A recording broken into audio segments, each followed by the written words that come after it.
हिमाचल सरकार को आज हाई कोर्ट से बड़ा झटका लगा है।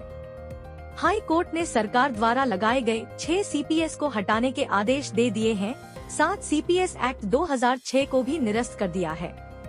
हाई कोर्ट ने सभी 6 सीपीएस को तुरंत से पद से हटाने और सुविधाएं वापस लेने के आदेश दिए हैं।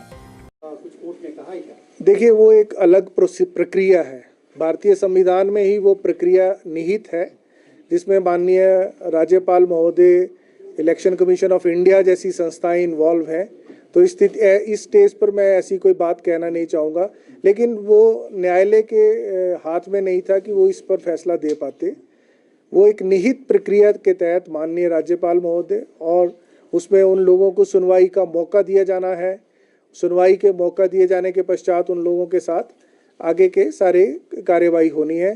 परंतु मैं ये अभी कह रहा हूँ कि हम बहुत जल्द माननीय उच्चतम न्यायालय में एसएलपी दायर करने जा रहे हैं और शीघ्र ही उस मामले में सुनवाई के लिए भी हम माननीय उच्चतम न्यायालय से अनुरोध करने जा रहे हैं। अनूप जी, सवाल ये है कि जो 2006 का जो एक्ट था जिसका आपने हवाला दिया बार बार, और उसके बाद 2006 के बाद जो भी सरकारें रही, चाहे वो बीजेपी की सरकार रही, उसमें भी नियुक्तियां होती रही जी, उस चीज को कोर्ट ने कैसे?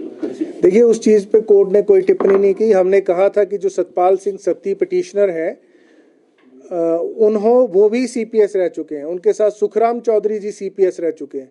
और हमने ये भी कहा था कि एक्ट जो था वो यूनैनिमसली विधानसभा में पारित किया गया था, परंतु इन मुद्दों पे माननीय उच्च न्यायालय ने ज़्यादा कोई रीजनिंग नहीं दी है। उनकी जो मेन रीजनिंग जजमेंट में मैंने अभी तक पढ़ी है, उसमें बिमलांशु राय की जो जजमेंट है, सिर्फ उसी को आधार बनाकर इस एक्ट को, क्योंकि उन्होंने कहा कि आर्टिकल 164(1)(a) जब इंट्रोड्यूस हुआ था, मिनिस्टर्स की संख्या कम की गई थी।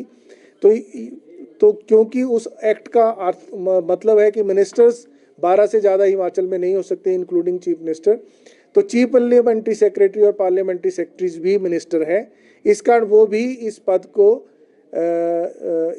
को ग्रहण नहीं कर सकते, क्योंकि आर्टिकल 164(1)(a) के अंतर्गत प्रदेश सरकार को या किसी भी विधानसभा को ऐसा कानून बनाने का अधिकार नहीं है। और सर, क्या इसमें ऑफिस ऑफ प्रॉफिट का भी जिक्र हुआ है? क्योंकि बार-बार देखिए, वो ऑफिस ऑफ प्रॉफिट पे ना तो आर्ग्यूमेंट्स हुए थे, ना उस पे प्रेयर्स थी, ना ही उस पे ज़्यादा, लेकिन उन्होंने जाते जाते एक पासिंग रेफरेंस जरूर जजमेंट में लिखा है कि उसका भी कोई कॉन्सिक्वेंसेज होगा तो वो फॉलो किया जाएगा।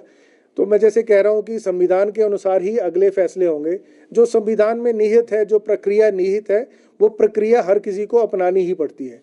तो उस प्रक्रिया के अनुसार ही अब अगली कार्रवाई होगी, परंतु प्रदेश सरकार इसको चुनौती देगी, वो तय है। शिमला से कैमरामैन युगमार्ग टीवी।